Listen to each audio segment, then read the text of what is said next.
The 2JZ GTE is the indisputable king of inline sixes for the tuner hero. Its closed deck block made of cast iron and forged crankshaft make it ideal for adding huge amounts of boost. Couple that with a perfectly square bore-to-stroke ratio, and the naturally well-balanced straight 6 piston array. Add comparatively massive main journals and throw in a set of oil squirters to keep things cool and well lubricated.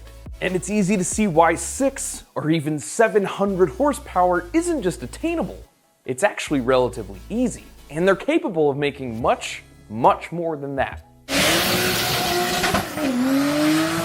So when Toyota discontinued the design worldwide in 2002, it left a hole in all of our hearts. But remember, Toyota wasn't the only stand at the carnival serving up straight sixes.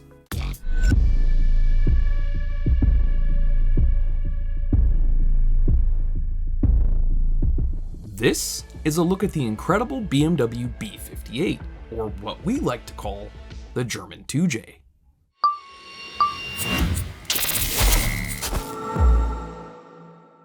It makes 382 horsepower and 369 pound-feet of torque. It uses the latest in twin-scroll turbocharged technology. And thanks to its all-aluminum construction, the engine itself only weighs 306 pounds. Don't think that because it's been on a diet means it hits like a featherweight though. Because just like the legendary 2J, the B58 uses a closed deck cylinder block, developed to be used as the bottom end for the B57 diesel as well, which means it's seriously robust. Of course, now being the 2020s, unlike the 2J, this engine uses things like variable valve timing on both camshafts, variable valve lift, and direct fuel injection. It uses a new innovative water-to-air intercooler that's baked right into the intake manifold, which reduces the total volume of compressed air between the turbocharger and the cylinders. And all that means throttle response is unlike anything you've ever felt out of a turbocharged engine.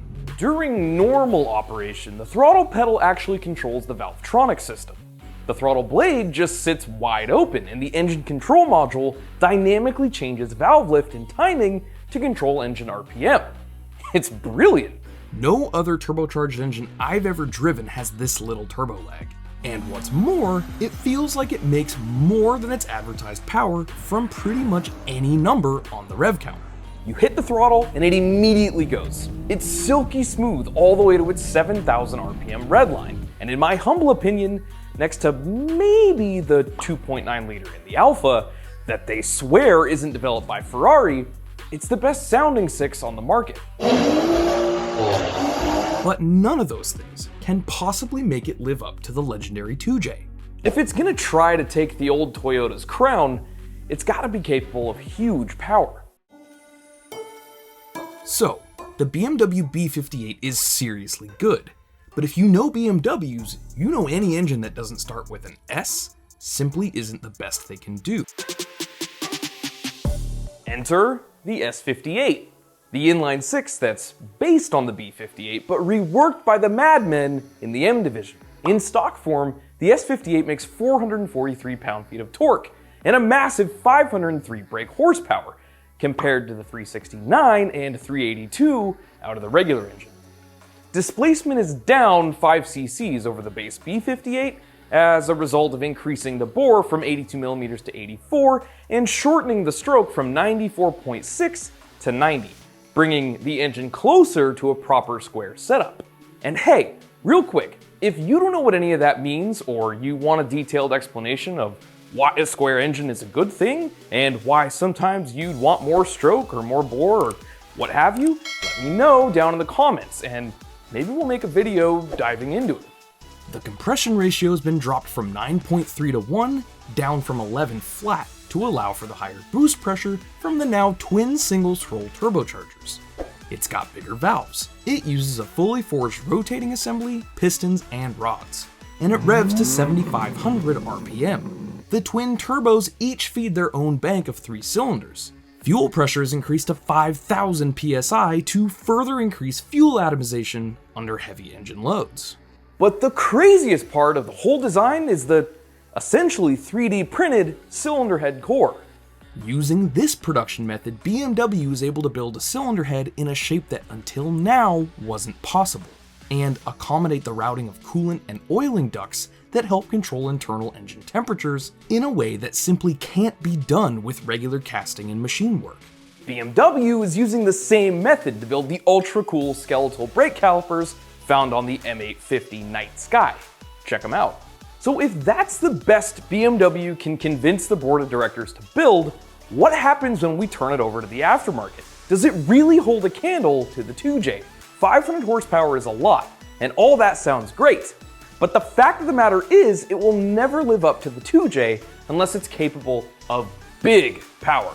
Right now, Papadakis Racing, the most winning Formula Drift team of all time, runs a B58 Supra that makes nearly 1,100 horsepower and a staggering 950 pound-feet of torque, using the factory block and crankshaft. This is still a relatively new engine, and it's just gonna take some time and some trial and error to really find out just exactly what it's made of. But so far, you're in the neighborhood of 600 horsepower with just a tune. And port injection in E85, that number jumps to nearly 700. At which point, you'll need to upgrade the turbochargers and downpipes. To go reliably beyond that, you're looking at upgraded pistons and larger bottom end bearings, accompanied with some cylinder head work and potentially everything else that goes along, with nearly doubling any car's base horsepower rating. Clearly, big numbers are possible, and it's not just the S58. If you believe the internet, people are making 8 and even 900 horsepower with the B58 as well. But like I said, it's gonna take a few more years for the aftermarket to really dial in how to make huge, reliable horsepower out of these things. But the future's looking pretty bright to me. So it's a 3-liter inline 6 capable of huge power that you can get in even relatively normal cars like the BMW X3. Kinda sounds a lot like the 2J, right? And it's good enough for Toyota to build their own car with it as its beating heart. And if it's good enough for the maker of the real 2J, it's likely good enough for us all. We're excited to see where the community takes this thing. And if you have your doubts, hey, I get it. Change is hard. A BMW engine with a Toyota blessing isn't quite the same as a Toyota engine, but go drive one. I think you'll find that the spirit of the 2J lives on. Hey, thanks for watching. We hope you enjoyed this look at what we're gonna call the German 2J. If you liked this video, go check out some of the other ones we've done covering some of the other most significant engines in the biz. We've got a lot more of them coming, including one on the real 2J. So get subscribed and turn on the notification bell so you don't miss it. This is Trav, this has been Ideal, and I'll see you all next Tuesday here on Launch Control.